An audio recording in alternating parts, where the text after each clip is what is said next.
Assalamu alaikum wa rahmatullahi wa barakatuh, brothers and sisters.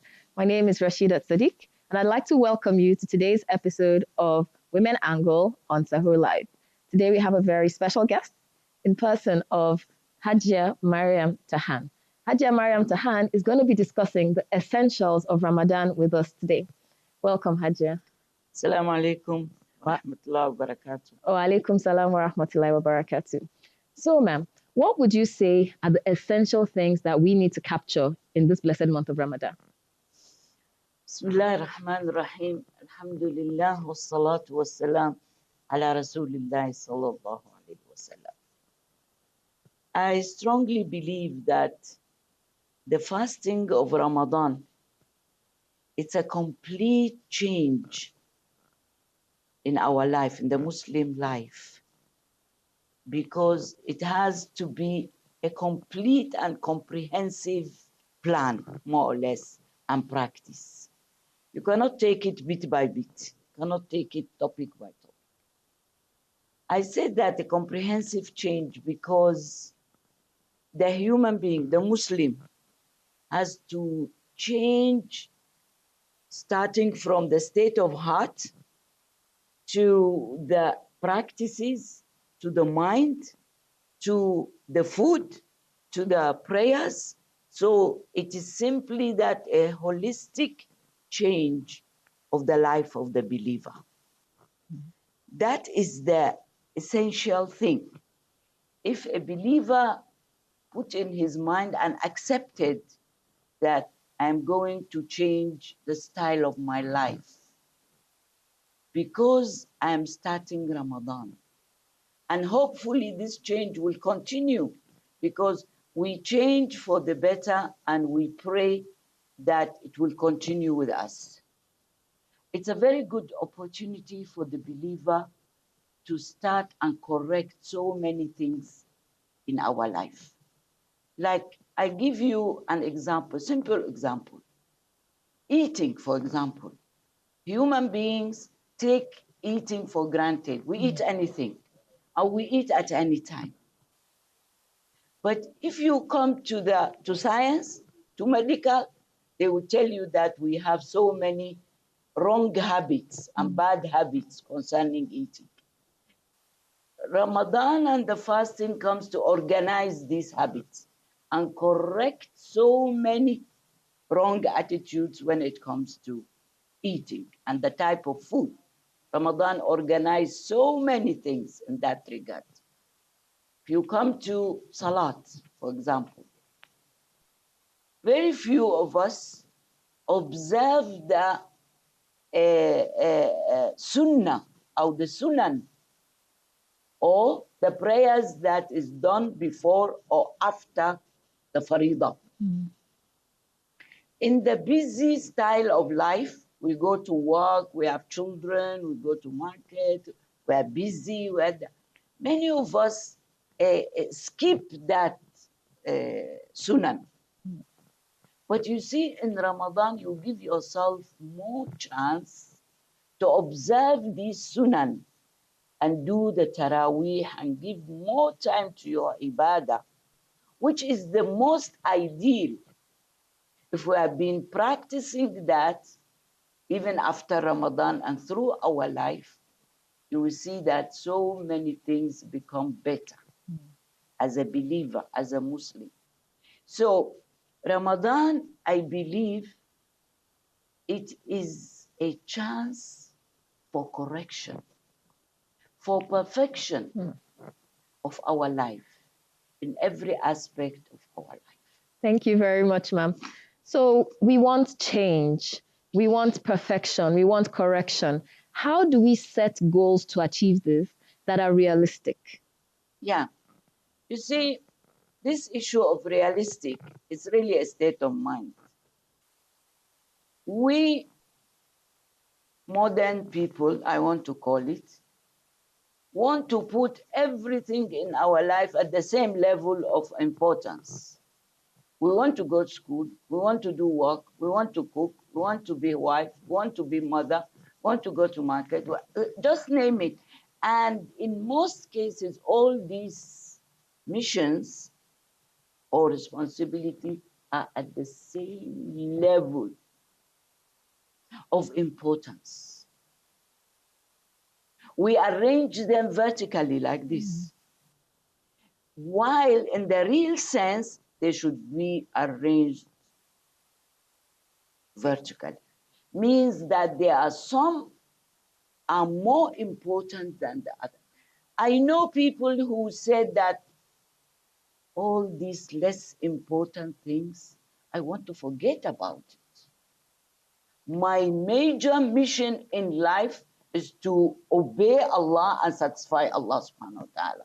Then after that, other things come next and third and fourth. But if you want everything to be number one and at the same importance, you will miss it, definitely you will miss it. So the real believer, to be ready for that, you have to set your priorities. No matter how much we live in this earth, we are going back to Allah. And every single moment, we will be asked about it. Then what are we doing? What are we doing? I don't think Allah subhanahu wa ta'ala will ask us whether we have cleaned the house very well or not, whether we have gone to the market 10 times a month or once. Well, Allah subhanahu wa ta'ala will not ask whether I did this, but they are basic things that when you miss it, finish, and you will face the consequences. So unless our priorities are right, then we can call ourselves we have achieved or we have failed. Wallahu alam.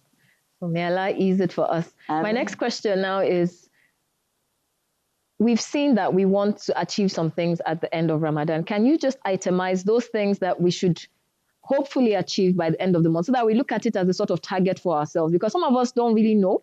The only target is I want to fast 29 days. I want to fast everything, especially with our young children. My target is that I'll fast everything this Ramadan.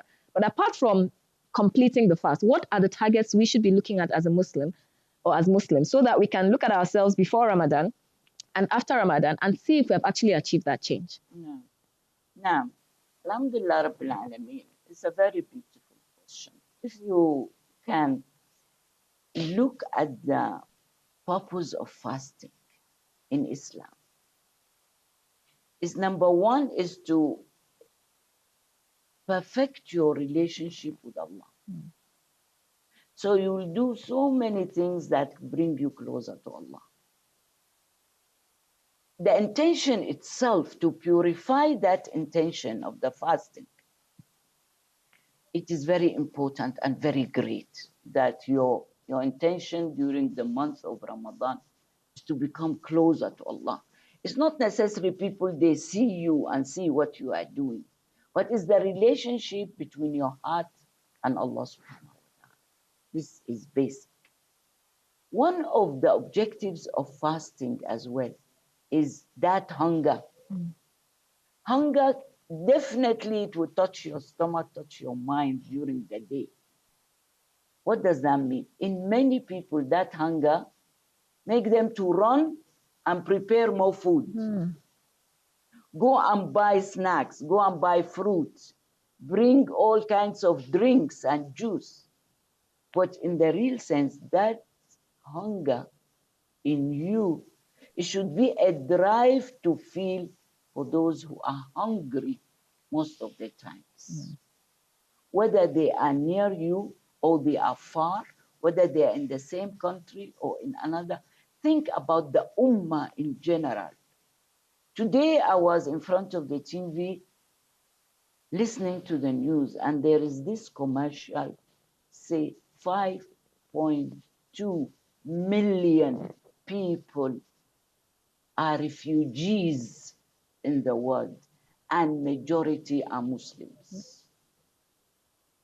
Means that more or less there are 5 million Muslims is hungry. Refugees are hungry. That feeling of hunger should be a drive to the Muslim, to the fasting Muslim, to look for the hungry people. Even if you share your food into two, what you prepared for your iftar today and your family can be shared into two, and look for some. In fact, the most beautiful attitude that we can develop is to look for these hungry people. How happy you will be when you feel that you have reduced that hunger in the life, in the mind of those less privileged people. And you remember that this Ramadan is a beginning for a change in our life. It's not just camouflage. We wear it for 29 days or 30 days, and then we forget about it. It's very, very beautiful. We, in Ramadan, we watch our utterances, as Hadith Rasul sallallahu alaihi wasallam, that Allah doesn't need our hunger and our thirst. Allah subhanahu wa ta'ala wants us to purify our hearts, our minds. And this is the beginning. We purify our utterances. You don't insult, you don't abuse, you don't lose your temper on people. Allahumma inni sa'im. Allahumma inni sa'im. Even when other people, they lose temper on you, you don't return it back to them. How beautiful is this character? If we can really commission it in our life in Ramadan and continue with it. These are some of the attitudes that Allah subhanahu wa ta'ala wants us to feel in Ramadan and continue with it and after Ramadan. Thank you very much, Hajia. We'll be going on a short break. I'll see you soon.